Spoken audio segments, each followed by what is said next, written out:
بسم الله الرحمن الرحيم. لقد تاب الله على النبي والمهاجرين والأنصار الذين اتبعوه في ساعة العسرة من بعد ما كاد يزيغ قلوب فريق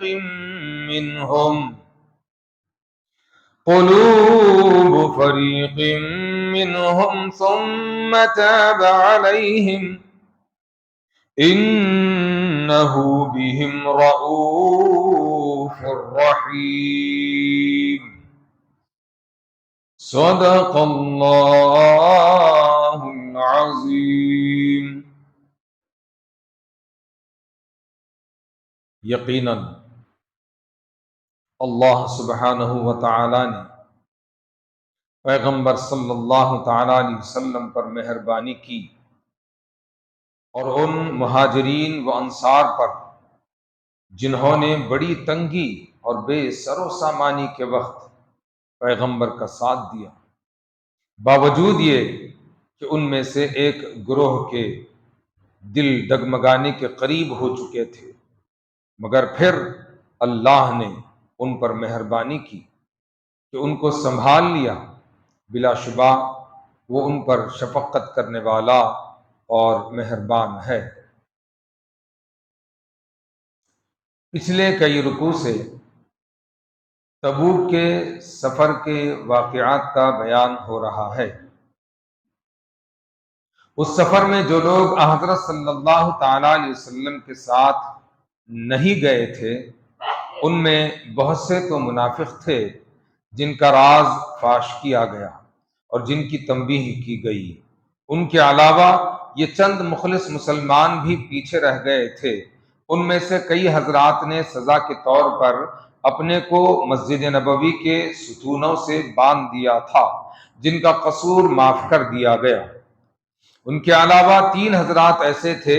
جنہوں نے اپنے کو ستونوں سے تو نہیں باندھا، لیکن حضرت صلی اللہ تعالی علیہ وسلم کی خدمت میں حاضر ہو کر صاف صاف اقرار کیا کہ محض سستی اور کاہلی کی وجہ سے ہم حضور صلی اللہ تعالی علیہ وسلم کے ہمراہ نہ نکل سکے تھے. ان کے معاملے کو معلق رکھا تھا. اسی صورت کے اگلے رکوع میں یہ آیت ملاحظہ ہو، وآخرون مرجون لامر اللہ اما يعذبهم واما يتوب علیہم. آخر کار 50 روز کے سخت انتظار کے بعد جس کی کیفیت کا بیان بعد کے نوٹ میں ہے، اس آیت کے ذریعے ان تینوں حضرات کی معافی کا اعلان فرمایا گیا. ان حضرات کے دل جوئی، تشفی اور تسلی کے لیے پیرایا بیان خاص طرح کا اختیار فرمایا اور آیت کو لقد تاب اللہ علی النبی سے شروع فرمایا. مطلب یہ ہے کہ اللہ تعالی کا خاص فضل تو اپنے پیغمبر پر ہے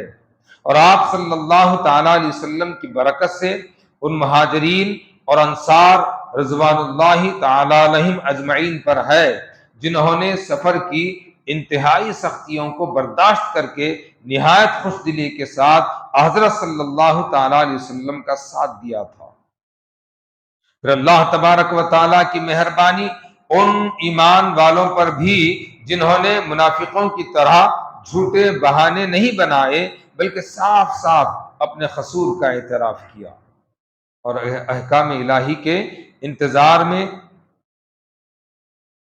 معاشرتی تعلقات سے محروم ہونے کی سختی اور تکلیف برداشت کی. ان حضرات کی یہ بڑی خوش نصیبی ہے کہ ان کا قصور معاف کر دیا گیا اور ان کا ذکر حضرت صلی اللہ تعالی علیہ وسلم، مہاجرین اور انصار کی برگزیدہ جماعت کے ساتھ کیا گیا. جیسا کہ پچھلے رکوعات میں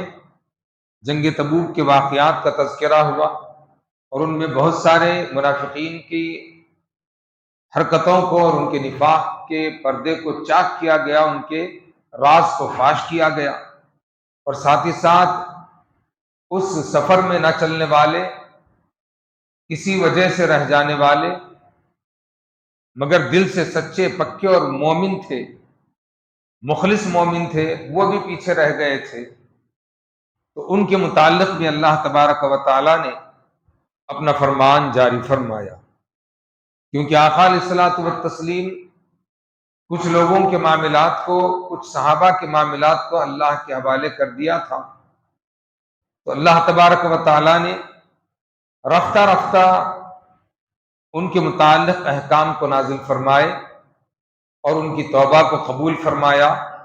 اور ان 3 لوگوں کی توبہ کا تذکرہ اگلی آیت میں آئے گا، مگر اس آیت کے تحت حضرت ابن عباس رضی اللہ تعالیٰ عنہ سے روایت ہے اور دیگر صحابہ اکرام بھی بہت سارے الگ الگ انداز سے روایت کیے ہیں۔ خصوصی طور پر اگر آپ کو مطالعہ کرنا ہے، تفسیر روح البیان کا مطالعہ کریں، تفسیر مظہری کا مطالعہ کریں، جس میں الگ الگ طرق سے کئی روایتوں کا بیان ہوا ہے۔ میں جس روایت کو پیش کر رہا ہوں یہ روایت ابن کثیر کی ہے۔ ابن عباس رضی اللہ تعالیٰ عنہ فرماتے ہیں کہ تبوک کے بعد ہم نے حضرت سیدنا عمر بن خطاب رضی اللہ تعالیٰ عنہ سے پوچھا کہ بھئی تبوک کا سفر کیسا رہا، اس لیے کہ اللہ پاک فرماتا ہے لقد تاب اللہ علی النبی والمہاجرین والانصار الذین اتبعوہ فی ساعۃ العسرہ۔ عسرہ کہتے ہیں سختی کو، تکلیف کو، مصیبت کو، پریشانی کو، وہ پریشانی کی گھڑی، ساعت، وہ مشکل وقت، بے سر و سامانی کے وقت میں بھی پیغمبر کا ساتھ جنہوں نے دیا ہے، اللہ تبارک و تعالی ان تمام صحابہ کی معافی کا تو اعلان کر رہا ہے، لیکن حضرت ابن عباس نے حضرت عمر فاروق رضی اللہ تعالیٰ عنہ سے پوچھا کہ سرکار وہ جو سفر ہوا تھا کیسا تھا؟ حضرت عمر بن خطاب رضی اللہ تعالیٰ عنہ فرماتے ہیں کہ جو ہے اتنا سخت سفر تھا، جنگ تبوک کی روانگی کا سفر تبوک اتنا سخت تھا، صحابہ کی بڑی تعداد تھی، ایک بڑی تعداد مل کر کے ایک بڑی طاقت سے لڑنے کے لیے ہم جا رہے تھے۔ اس وقت کے سپر پاور قیصر اور روم سے ہماری لڑائی ہونے جا رہی تھی، ہم جنگ کے لیے نکلے تھے آقا علیہ الصلوۃ والتسلیم کے ساتھ، مگر وہ موسم سخت گرمی کا موسم تھا، وہ موسم بڑا تکلیف دہ موسم تھا، بڑی آزمائش کا موسم تھا، ایسی سخت گرمی تھی، کہیں پر پینے کے لیے پانی ملنا مشکل تھا، لوگ اتنی تعداد میں زیادہ تھے کہ جو ہے ایک اونٹ ہوتا اس کے ساتھ 10 لوگ ہوتے، باری باری سے اس پر سوار ہوتے، ایک سوار ہوتا 9 ساتھ چلتے، بے سر و سامانی کا یہ عالم تھا کہ ایک کھجور کے 2 ٹکڑے کرتے، 2 ٹکڑے کر کر کے ہم کیا کرتے، اس کھجور کے 2 ٹکڑوں کو 2 لوگوں میں تقسیم کر دیتے۔ ایک روایت میں اس طرح سے بھی بیان کیا گیا ہے جو کہ تفسیر ضیاء القرآن میں حضرت علامہ کرم شاہ اظہری رحمۃ اللہ تعالی علیہ فرماتے ہیں کہ بس 10 لوگوں کے بیچ میں ایک کھجور آتا اور بس ایک دوسرے کے لیے یہ برداشت کرتے کہ بھئی بس زندہ رہنے کے لیے اس کھجور کو منہ میں رکھتے، چوستے، پھر دوسرے کو دے دیتے، دوسرا اپنے منہ میں رکھتا، چوستا، پھر تیسرے کو دے دیتا، تو اس طرح سے یہ کھجور اپنے گھٹلی کے آنے تک بس سرکل کرتا رہتا اور لوگ بس اس کو منہ میں رکھ کر کے چوستے اور پانی پی لیتے، اور پانی کا کیا عالم تھا، میلوں دور تک کہیں پانی کا نشان نہیں، اتنی سختی، اتنی بے سر و سامان۔ پانی کی پیاس کو بجھانے کے لیے صحابہ اکرام رضوان اللہ تعالی علیہ اجمعین کیا کرے، اپنی پریشانی کو دور کرنے کے لیے پانی نہ ملنے کی صورت میں اپنے جانور کو ذبح کرنے لگے، اونٹ کو ذبح کرنے لگے۔ بڑے جانوروں میں اونٹ ایک ایسا جانور ہے اپنے معدے میں پانی کا ذخیرہ جمع رکھ سکتا ہے، وہ پانی گندا نہیں ہوتا، اس کے ذبح کرنے کے بعد بھی وہ پانی پینے کے قابل رہتا ہے، اتنا بہترین واٹر ٹینک ہے اونٹ کا جو معدہ ہے، پورے طریقے سے وہ پانی کو صاف و شفاف رکھتا ہے، پینے کے قابل رہتا ہے، کیونکہ صحابہ نے اس پانی کو پیا ہے۔ تو فرمایا گیا کہ جو ہے بھوک پیاس کے سبب پیاس کو برداشت نہ کرتے ہوئے اپنے جانوروں کو ذبح کرنے لگے، اور اس میں سے جو پانی نکلتا لوگ پانی پی لیتے، ہزاروں کی تعداد میں لوگ ہیں، تو جو ہے پانی جو تھوڑا تھوڑا ملتا ختم ہو جاتا، تو اس کا جو آخر میں جو معدے کی جو جھلی بچتی وہ کچی جھلی لے کر کے اپنے معدے کو لگاتے، اپنے جگر کو لگاتے، تاکہ ٹھنڈک پہنچے، تھوڑی قوت و طاقت ملے۔ ایسی بے سر و سامانی کے عالم میں سفر کر رہے ہیں، تو ایسے وقت میں یہ تکلیف دیکھ کر کے حضرت سیدنا ابوبکر صدیق رضی اللہ تعالیٰ عنہ نے بارگاہ رسالت میں عرض کیا، یا رسول اللہ صلی اللہ تعالیٰ علیہ وسلم، آپ تو مستجاب الدعا ہیں، اللہ تبارک و تعالیٰ آپ کی دعا کو قبول فرماتا ہے، رد نہیں کرتا، آپ دعائے خیر کے لیے ہیں، اللہ پاک آپ کی دعا کو رائے گا نہیں فرماتا۔ یہ دیکھیے کہ صحابہ کی تکلیف دیکھیے، بے زبان جانوروں کی تکلیف دیکھیے، لوگوں کا چلنا پھرنا اٹھنا بیٹھنا، کھانے پینے کا سامان تو کم ہے، پیاس سے مرنے کا خوف زیادہ ہے۔ یا رسول اللہ دعا فرمائیے، دعا فرمائیے۔ آقائے دو جہاں صلی اللہ تعالیٰ علیہ وسلم نے حضرت سیدنا ابوبکر صدیق رضی اللہ تعالیٰ عنہ سے پلٹ کر کے پوچھا کہ اے صدیق، کیا تم یہ چاہتے ہو، تم یہ پسند کرتے ہو کہ میں دعا کروں؟ میں دعا کروں؟ تو حضرت ابوبکر صدیق نے عرض کیا کہ یا رسول اللہ آپ دعا فرمائیے، اللہ پاک قبول فرمائے گا۔ صحابہ کرام کا بیان ہے کہ آقا علیہ الصلوۃ والتسلیم نے رب کی بارگاہ میں ہاتھ اٹھائے دعا کے لیے، ہاتھ اٹھا کر کے چند کلمات کہے ہی تھے، کچھ نہ تھا، کھلا آسمان تھا، صاف و شفاف تھا، مطلع دیکھتے ہی دیکھتے ابر چھا گیا، آپ کی دعا ختم نہیں ہوئی، رحمت بارہ کا نزول ہوا، بارش اتنی برسی کہ جو ہے جتنے لوگ تھے سارے لوگ پانی بھی پی لیے، پانی میں نہا لیے، اور اپنے پاس جو جو برتن تھے وہ سارے برتنوں کو بھر لیے، سارے برتنوں کو بھر لیے۔ دعائے آقا دو جہاں صلی اللہ تعالی علیہ وسلم کی کیا دعا تھی کہ برسا اتنا پانی کے سارے سیراب ہو گئے۔ اور اس کے بعد کا بیان ہے، بعد کا قول کیا ہے کہ جب بارش ختم ہو گئی، یہ اپنے جو ہے ان کے جو ٹینٹس تھے، ان کا جو گھیراؤ تھا، وہ جو کچھ بھی انہیں چھاونی بنائی تھی، وہ چھاونی سے جب اپنے کیا کہتے ہیں خیمے وغیرہ کے سامان کو لے کر کے جب آگے نکلتے ہیں، تو صحابہ کا بیان ہے کہ جتنے جہاں تک ہمارے خیمے تھے وہاں تک پانی برسا، ہم تو دیکھ رہے تھے کہ پانی سب جگہ برس رہا ہے، مگر باہر ہم اپنے خیمے سے نکلے، خیموں کو اکھاڑ کر کے جب آگے بڑھے، پلٹ کر دیکھتے ہیں کہ جتنی جگہ خیمے کی تھی اتنی ہی جگہ پر پانی برسا ہے، پھر کہیں پانی نہیں ہے۔ یہ میرا اپنا کوئی سٹیٹمنٹ نہیں ہے، کتابیں موجود ہیں، میں نے حوالہ جات پہلے دے دی۔ اللہ تبارک و تعالی اپنے رسول کو صحابہ کے ساتھ بھیج بھی رہا ہے، اور اس میں سے تمیز ہو بھی رہی ہے کہ کون مومن ہے، کون منافق ہے، کون سستی کر رہا ہے، اور کون عشق مصطفیٰ میں نکل رہا ہے۔ اچھا، اسی میں ایک صحابی رسول کا تذکرہ ہے، اسی جنگ تبوک کے واقعے میں، ان کا نام حضرت ابو خیثمہ رضی اللہ تعالیٰ۔ جنگ تبوک کے لیے صحابہ کرام نکل جاتے ہیں، یہ کسی وجہ سے رہ جاتے ہیں، نہیں نکل سکتے۔ ایک دن بڑی کڑاکے کی دھوپ ہے، شدت کی دھوپ ہے، دوپہر کا وقت، حضرت ابو خیثمہ باہر سے آتے ہی جو ہے گھر کے اپنے باغ کے گھر کے اندر جو جیسے ہی داخل ہوتے ہی ٹھنڈے چھاؤں کے درخت لگے ہوئے ہیں، ان کی ایک نہیں دو بیویاں تھیں، دونوں بیویاں اپنے اپنے چھپروں کے سامنے صفائی کر کے پانی کا چھنکاؤ کر رہی ہیں، بازو میں ادھر بازو ادھر بازو ٹھنڈے ٹھنڈے پانی کے مٹکے رکھے ہوئے ہیں، ادھر باغ باغیچہ ہے، سامنے ٹھنڈے پانی کے مٹکے ہیں، خوبصورت بیویاں ہیں، بہترین چھپر ہے۔ یہ سب کچھ دیکھتے ہی اچانک دل میں عشق مصطفیٰ کی آگ بھڑک اٹھتی ہے، آپ وہیں پر کھڑے ہو جاتے ہیں، ایک طرف ہاتھ لگاتے ہیں، یعنی کہ جو ہے یہ کیا کہتے ہیں آپ کے ایک جھاڑ کو ہاتھ لگاتے ہیں ایک طرف، ایسا ہاتھ لگا کر کے کہتے ہیں کہ ہائے رے محبت، ہائے رے عشق، ارے تو جھوٹا ہے خیسما، ادھر تیرا رسول کڑکتی ہوئی دھوپ میں، چلچلاتی دھوپ میں، کھلے میدان میں تیرا رسول چل رہا ہے، تو یہاں ٹھنڈے چاؤ میں ہے، تو عاشق مصطفیٰ ہے، تو عاشق مصطفیٰ ہو نہیں سکتا۔ وہاں جو ہے دھوپ کی، بھوک کی، پیاس کی شدت کو برداشت کر رہے ہیں، یا تو اپنے خوبصورت بیویوں کے ساتھ رنگ رلیا مستی منانے کے لیے تو یہاں پر کھڑا ہوا ہے؟ ارے حیف ہے تیری محبت پر، اے قیصرہ تو عشق مصطفیٰ میں جھوٹا ہے، تو یہاں آرام کرنے کے لیے نہیں، اگر تو سچا ہے تو نکل ابھی۔ اندر سے آواز آتی ہے نکل ابھی۔ فوراً اپنی بیویوں سے کہتے ہیں کہ سنو میں جا رہا ہوں۔ بیویاں پریشان،